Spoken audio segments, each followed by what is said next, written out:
2013లో 21 ఏళ్ల కాలేజ్ విద్యార్థిని ఎలిసా లామ్ తన ఒంటరి సెలవులకు కెనడా నుండి కాలిఫోర్నియాకు వచ్చింది.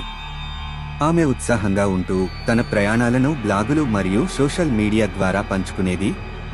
ఆమె లాస్ ఏంజల్స్లోని ప్రఖ్యాత సీసల్ హోటల్లోకి చెక్-ఇన్ చేసింది. ఇది చీకటి చరిత్ర కలిగిన భవనం.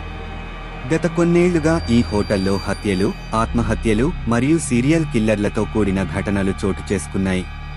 కానీ ఎలిసాకు ఇవేమీ తెలియదు. ఆమె ఒక సాధారణ ప్రయాణికురాలిగా తక్కువ ఖర్చులో ఉండేందుకు ఈ హోటల్కి వచ్చింది. కొన్ని రోజుల తర్వాత చాలా మైన ఘటనలు జరిగాయి. ఎలిసా తన కుటుంబానికి కాల్ చేయడం మానేసింది. ఆమె ఆన్లైన్లో పోస్టింగ్ చేయడం ఆపేసింది. భయపడిపోయిన తల్లిదండ్రులు పోలీసులకు సమాచారం ఇచ్చారు. కానీ ఎలిసా కనిపించకుండా పోయింది. తర్వాత ఇంకా భయంకరమైన విషయం వెలుగులోకి వచ్చింది. హోటల్ అతిథులు నీటికి వింత రంగు, చెడు వాసన, తక్కువ ప్రెజర్ ఉన్నదని ఫిర్యాదులు చేశారు. ఒక మెయింటెనెన్స్ వ్యక్తి హోటల్ రూఫ్ మీద ఉన్న వాటర్ ట్యాంక్స్ ను చెక్ చేయడానికి వెళ్ళినప్పుడు అతను చూసింది మీరు ఊహించలేరు. ఇలాంటి స్పాంచలింగ్ రియల్ లైఫ్ స్టోరీస్ కోసం వీడియోను లైక్ చేసి మా ఛానల్ కి సబ్స్క్రైబ్ చేయండి. ఒక మూసివేసిన ట్యాంక్ లోపల ఎలిసా శవం తేలుతూ కనిపించింది. అలగా నీటిలో తేలుతూ పాడిపోయింది.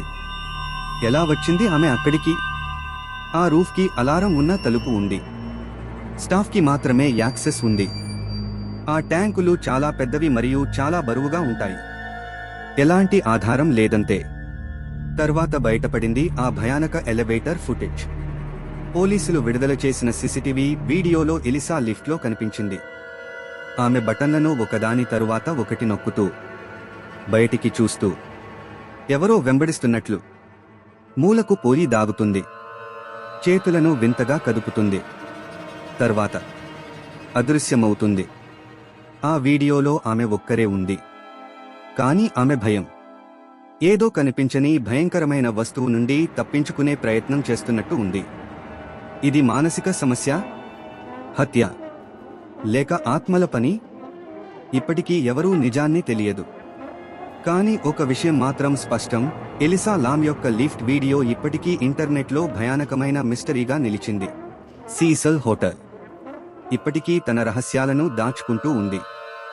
మీరు ఏమనుకుంటున్నారు? ఎలిసాకు ఏం జరిగిందో కామెంట్లో తెలియజేయండి. ఇలాంటి మరిన్ని నిజమైన కథల కోసం వీడియోను లైక్ చేయండి, షేర్ చేయండి, మా ఛానల్ని సబ్స్క్రైబ్ చేయండి.